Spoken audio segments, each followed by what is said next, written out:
இன்றைக்கி சித்ரா பௌர்ணமி. அதுக்கு நீங்கள் எங்கள் வீட்டில் என்னென்ன நாங்கள் செய்வோங்கிறத நான் காமிக்கிறேன். நவதானியம் வைக்கணும்.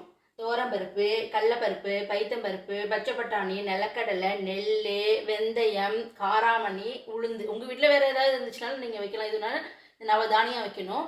கொத்தோட மாங்காய், கொள்ளையோட தேங்காய் வைக்கணும்பாங்க.